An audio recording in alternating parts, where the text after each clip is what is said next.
ప్రారంభించారు. వాళ్ళు పాటలు పాడడం ప్రారంభించారు. దేవునికి మహిమ కలుగును గాక. ఈ రోజు మన కష్టం వస్తే మనం ప్రార్థన చేయాలి, మనకు శ్రమ వస్తే ప్రార్థన చేయాలి, మనం పాటలు పాడాలా, ప్రభువును ఆరాధన చేయాలి.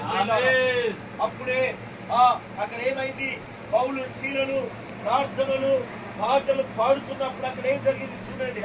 ఖైదీలు వినుచుండిరి, ఖైదీలందరూ వారి పాటలు వింటున్నారు, అప్పుడు ప్రార్థనలు వింటున్నారు.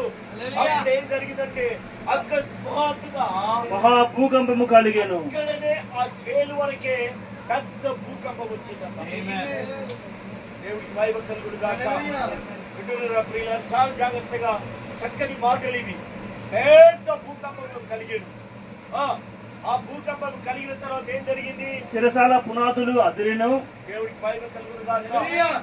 జైలు అంటే ప్రియులారా ఎంతో భద్రంగా నిర్మిస్తారు, దాన్ని ఎంతో